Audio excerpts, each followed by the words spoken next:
Border security remains a top priority for the Trump administration as the president announces he will deploy military troops to the southern border. This comes as some conservatives speculate over whether the migrant caravan is being funded by partisan operatives. One America's Gabrielle Cuccia has more from Washington. From the beginning, the Honduras caravan reflected a narrative of hope and opportunity, invoking a sense of sympathy towards the migrants as they flee economic and civil hardship. But as the movement grows by the thousands, seemingly overnight, Washington critics sense partisan involvement.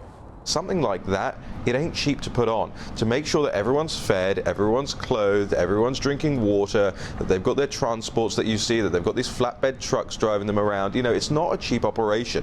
And even if it was a bare bones operation, it's not a cheap operation. Middle East Forum fellow Raheem Kassam shares evidence linking the caravan to big business and politically funded organizations. When you look at sort of who's behind it, who's involved with it, then you start to understand why the numbers are burgeoning in the way that they are. You know, you have a cadre now of NGOs based both in the United States and in Central America, politicians, diplomats, and grassroots activists who are funded by some even big American corporates like Amazon and Ralph's, the Californian supermarket chain.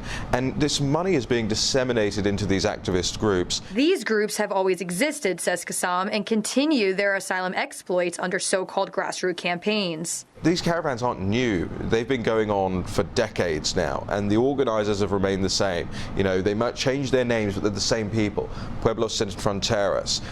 It's a group that's affiliated with another group, APOFAM, which is another group orchestrating with a halfway house funded by Quakers in Mexico, which is called the Casa de los Amigos. This organization, says Kassam, is headed by Democrat Daniel Hernandez Joseph, a former diplomatic liaison who was based in Washington. Kassam emphasized these groups are funded by Democrats, as there is not one Republican listed among their donorship. And so you can start to see how all of this is taking place. Money coming from Democrats, registered Democrats, who have given to people like John Kerry and Barbara Boxer and Harry Reid, who have also been donating and listed as patrons to groups like that. These people have always sought to undermine the U.S. border. They always have sought to undermine national sovereignty. If we don't do this legwork now and expose this stuff now, think about how this is going to be in 5 years' time or 10 years' time. We're going to have to play catch up with this whole network. No, look, we understand where it's coming from now. We know where it's starting. It's about time this White House did something about it.